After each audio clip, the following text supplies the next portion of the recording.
ಎಲ್ಲರಿಗೂ ನಮಸ್ಕಾರ. ನಾನು ಭೀಮಾಶಂಕರ್. SATS ನಲ್ಲಿ 2025-26ನೇ ಸಾಲಿನ ಡ್ಯಾಶ್ ಬೋರ್ಡ್ ಪ್ರಾರಂಭವಾಗಿದೆ. ಹೀಗಾಗಿ ವಿದ್ಯಾರ್ಥಿಗಳನ್ನ ನಾವು SATS ನಲ್ಲಿ ಪ್ರಮೋಟ್ ಮಾಡಬೇಕು. ಪ್ರಮೋಟ್ ಆದಂತ ವಿದ್ಯಾರ್ಥಿಗಳನ್ನ ಪ್ರಮೋಷನ್ ಥ್ರೂ ಅಡ್ಮಿಷನ್ ಅನ್ನ ಮಾಡಬೇಕಾಗಿದೆ.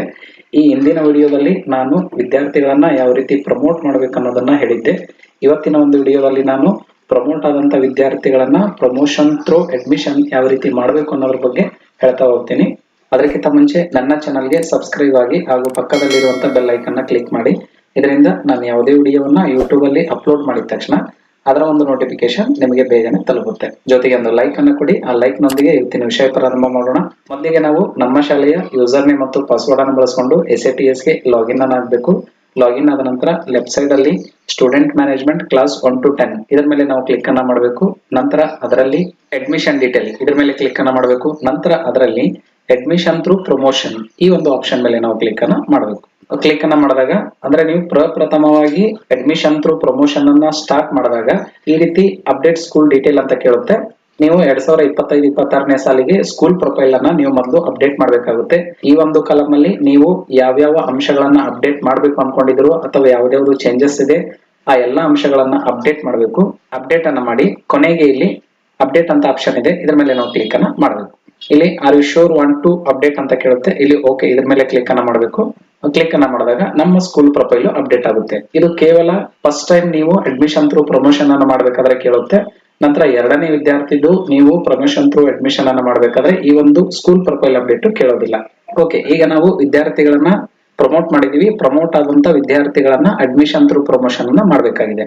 ಅದು ಯಾವ ರೀತಿ ಅಂದ್ರೆ ಇಲ್ಲಿ ಸರ್ಚ್ ಸ್ಟೂಡೆಂಟ್ ಫಾರ್ ಅಡ್ಮಿಷನ್ ಅಂತ ಒಂದು ಪೇಜ್ ಓಪನ್ ಆಗುತ್ತೆ. ಓಪನ್ ಆದ ನಂತರ ಇಲ್ಲಿ ಪ್ರೀವಿಯಸ್ ಸ್ಟ್ಯಾಂಡರ್ಡ್ ಅಂದ್ರೆ ಕಳೆದ ವರ್ಷ 2024-25ರಲ್ಲಿ ಯಾವೊಂದು ತರಗತಿಯ ವಿದ್ಯಾರ್ಥಿಗಳನ್ನ ನೀವು ಪ್ರಮೋಷನ್ ಥ್ರೂ ಅಡ್ಮಿಷನ್ ಅನ್ನ ಮಾಡ್ತಾ ಇದ್ದೀರಿ. ಉದಾಹರಣೆಗೆ ನಾನೀಗ 2ನೇ ತರಗತಿಯನ್ನ ತಗೊಳ್ತೀನಿ. ಅಕಾಡೆಮಿಕ್ ಇಯರ್ 2025-26 ಇರಬೇಕು. ಕೆಳಗಡೆ ಇಲ್ಲಿ ಸರ್ಚ್ ಇದ್ರ ಮೇಲೆ ಕ್ಲಿಕ್ ಅನ್ನ ಮಾಡ್ತೀನಿ. ಸರ್ಚ್ ಮೇಲೆ ನಾವು ಕ್ಲಿಕ್ ಅನ್ನ ಮಾಡಿದ ತಕ್ಷಣ ಈ ರೀತಿ list of the student for admission ಅಂತ ಒಂದು ಪೇಜ್ ಬರುತ್ತೆ. ಈ ಒಂದು ಪೇಜ್ ಓಪನ್ ಆಗ್ಬೇಕಾದ್ರೆ ಕಡ್ಡಾಯವಾಗಿ ನೀವು ವಿದ್ಯಾರ್ಥಿಗಳನ್ನ ಮೊದಲು ಪ್ರಮೋಟ್ ಮಾಡಿರ್ಬೇಕು. ಒಂದ್ ವೇಳೆ ನೀವು ಪ್ರಮೋಟ್ ಮಾಡದೆ ವಿದ್ಯಾರ್ಥಿಗಳನ್ನ ಅಡ್ಮಿಷನ್ ಥ್ರೂ ಪ್ರಮೋಷನ್ ಮಾಡ್ತೀನಿ ಅಂದ್ರೆ ಇಲ್ಲಿ ಲಿಸ್ಟ್ ಓಪನ್ ಆಗೋದಿಲ್ಲ. ಹೀಗಾಗಿ ನಿಮ್ಮ ಶಾಲೆಯಲ್ಲಿರುವಂತ ಎಲ್ಲಾ ತರಗತಿಗಳ ವಿದ್ಯಾರ್ಥಿಗಳನ್ನ ಮೊದಲು ನೀವು ಪ್ರಮೋಟ್ ಮಾಡಬೇಕು. ಆ ಪ್ರಮೋಟ್ ಹೇಗೆ ಮಾಡ್ಬೇಕು ಅನ್ನೋ ವಿಡಿಯೋನ ನಾನು ಹಿಂದೆ ಪೋಸ್ಟ್ ಮಾಡಿದ್ದೆ. ಆ ವಿಡಿಯೋದ ಲಿಂಕ್ ಅನ್ನ ಕೆಳಗಡೆ ನಾನು ಡಿಸ್ಕ್ರಿಪ್ಷನ್ ಬಾಕ್ಸ್ ಅಲ್ಲಿ ಮತ್ತು ಮೇಲ್ಗಡೆ ಐ ಕಾರ್ಡ್ ಅಲ್ಲಿ ನೀಡಿರ್ತೀನಿ. ಇನ್ನೂ ಕೂಡ ನೀವು ಪ್ರಮೋಟ್ ಮಾಡಿಲ್ಲ ಅಂದ್ರೆ ಆ ವಿಡಿಯೋವನ್ನ ನೋಡಿಕೊಂಡು ಪ್ರಮೋಟ್ ಅನ್ನ ಮಾಡಿ ನಂತರ ನೀವು ಪ್ರಮೋಷನ್ ಥ್ರೂ ಅಡ್ಮಿಷನ್ ಈ ಒಂದು ಆಪ್ಷನ್ ಗೆ ಬರಬೇಕಾಗುತ್ತೆ. ಇಲ್ಲಿ ವಿದ್ಯಾರ್ಥಿಗಳ ಒಂದು ಪಟ್ಟಿ ಓಪನ್ ಆಗಿದೆ. ಮೊದಲನೇದು ಇಲ್ಲಿ ಸೀರಿಯಲ್ ನಂಬರ್ ಇದೆ, ನಂತರ ಎನ್ರೋಲ್ಮೆಂಟ್ ನಂಬರ್ ಇದೆ, ನಂತರ ವಿದ್ಯಾರ್ಥಿ ಹೆಸರಿದೆ, ನಂತರ ಇಲ್ಲಿ ಅಡ್ಮಿಟ್ ಟು. ನಾನೀಗ 2ನೇ ತರಗತಿಯನ್ನ ಆಯ್ಕೆ ಮಾಡ್ಕೊಂಡಿದ್ದೀನಿ. ಈಗ 3ನೇ ತರಗತಿಗೆ ಅಡ್ಮಿಟ್ ಆಗ್ತಾ ಇದೆ. ಅಂದ್ರೆ 2024-25ನೇ ಸಾಲಿನಲ್ಲಿ 2ನೇ ತರಗತಿ ಇದ್ದಂತ ವಿದ್ಯಾರ್ಥಿಗಳನ್ನ ನಾನೀಗ 3ನೇ ತರಗತಿಗೆ ಅಡ್ಮಿಟ್ ಅನ್ನ ಮಾಡ್ತಾ ಇದ್ದೀನಿ. ಇಲ್ಲಿ ಒಂದು ವಿದ್ಯಾರ್ಥಿದು ನಾನು ಉದಾಹರಣೆಗೆ ತೋರಿಸ್ತೀನಿ. ಇಲ್ಲಿ ಮೊದಲನೇ ಒಂದು ವಿದ್ಯಾರ್ಥಿ ಕೊನೆಯದಾಗಿ ಇಲ್ಲಿ ಅಡ್ಮಿಟ್ ಅಂತ ಒಂದು ಆಪ್ಷನ್ ಇದೆ. ಇದ್ರ ಮೇಲೆ ನಾವು ಕ್ಲಿಕ್ ಅನ್ನ ಮಾಡಬೇಕು. ಕ್ಲಿಕ್ ಅನ್ನ ಮಾಡಿದಾಗ ಈ ರೀತಿ ಒಂದು ಪೇಜ್ ಓಪನ್ ಆಗುತ್ತೆ. ವಿದ್ಯಾರ್ಥಿಗಳ ಡೀಟೇಲ್ಸ್ ಇರೋದು. ಇಲ್ಲಿ ಕೆಲವೊಂದು ಡಿಸೇಬಲ್ ಆಗಿರುತ್ತೆ, ಅಂದ್ರೆ ಅದನ್ನ ನೀವು ಚೂಸ್ ಮಾಡಕ್ಕೆ ಬರೋಲ್ಲ. ಇಲ್ಲಿ ಸ್ಕೂಲ್ ಡೀಟೇಲ್ ಅಲ್ಲಿ ಇಲ್ಲಿ ಸೆಕ್ಷನ್ ಇದೆ, ನಾವು ಸೆಕ್ಷನ್ ಅನ್ನ ಆಯ್ಕೆ ಮಾಡ್ಕೋಬೇಕು. ಈ ಒಂದು ವಿದ್ಯಾರ್ಥಿಯನ್ನ ನೀವು ಯಾವ ಸೆಕ್ಷನ್ ಗೆ ಅಡ್ಮಿಟ್ ಅನ್ನ ಮಾಡ್ತಾ ಇದ್ದೀರಿ. ನಂತರ ಇಲ್ಲಿ ಲ್ಯಾಂಗ್ವೇಜ್ ಗ್ರೂಪ್ ಅನ್ನ ಆಯ್ಕೆ ಮಾಡ್ಕೋಬೇಕು. 1ರಿಂದ 5ನೇ ತರಗತಿ ಇದ್ರೆ ಕನ್ನಡ ಮಾಧ್ಯಮ, ಕನ್ನಡ ಇಂಗ್ಲಿಷ್ ಅನ್ನ ತೆಗೆದುಕೊಳ್ಬೇಕು. 6ರಿಂದ 8ನೇ ತರಗತಿ ಇದ್ರೆ ಇಲ್ಲಿ ಕನ್ನಡ ಮಾಧ್ಯಮ, ಕನ್ನಡ ಇಂಗ್ಲಿಷ್ ಹಿಂದಿಯನ್ನ ತೆಗೆದುಕೊಳ್ಬೇಕು. ಕನ್ನಡ ಮಾಧ್ಯಮ ಶಾಲೆ ನಿಮ್ದಾಗಿದ್ರೆ 2ನೇ ತರಗತಿಯಿಂದ 3ನೇ ತರಗತಿಗೆ ಅಡ್ಮಿಟ್ ಅನ್ನ ಮಾಡ್ತಾ ಇದ್ದೀನಿ. ಹೀಗಾಗಿ ಇಲ್ಲಿ ಕನ್ನಡ ಮಾಧ್ಯಮ, ಕನ್ನಡ ಇಂಗ್ಲಿಷ್ ಈ ಒಂದು ಲ್ಯಾಂಗ್ವೇಜ್ ಗ್ರೂಪ್ ಅನ್ನ ಆಯ್ಕೆ ಮಾಡ್ಕೊತೀನಿ. ಕೆಳಗಡೆ ಇಲ್ಲಿ ಸ್ಟೂಡೆಂಟ್ ಡೀಟೇಲ್ಸ್ ಇದೆ. ಇಲ್ಲಿ ಕೆಲವೊಂದನ್ನು ನೀವು ಚೇಂಜಸ್ ಮಾಡೋಕೆ ಬರೋದಿಲ್ಲ. ಸ್ಟೂಡೆಂಟ್ ನೇಮು, ಫಾದರ್ ನೇಮು ಮತ್ತು ಮದರ್ ನೇಮು ಇಲ್ಲಿ ಯಾವ್ದ್ಯಾವ್ದು ಡಿಸೇಬಲ್ ಇದೆ ಅದನ್ನ ನೀವು ಚೇಂಜಸ್ ಮಾಡೋಕೆ ಸಾಧ್ಯ ಇಲ್ಲ. ಯಾವ್ದ್ಯಾವ್ದು ಚೇಂಜಸ್ ಮಾಡೋಕೆ ಸಾಧ್ಯ ಇದೆಯೋ ಅದನ್ನ ಮಾತ್ರ ನೀವು ಇಲ್ಲಿ ಚೇಂಜಸ್ ಮಾಡಬಹುದು. ಎಲ್ಲ ವಿದ್ಯಾರ್ಥಿಗಳ ಡೀಟೇಲ್ ಅನ್ನ ನೋಡ್ಕೊಂಡು ಕೆಳಗಡೆ ಇಲ್ಲಿ ಕಾಂಟ್ಯಾಕ್ಟ್ ಡೀಟೇಲ್ ಇದೆ. ಈ ಕಾಂಟ್ಯಾಕ್ಟ್ ಡೀಟೇಲ್ ಅನ್ನು ಕೂಡ ನೀವು ಒಂದ್ಸಾರಿ ಪರಿಶೀಲಿಸಬೇಕು.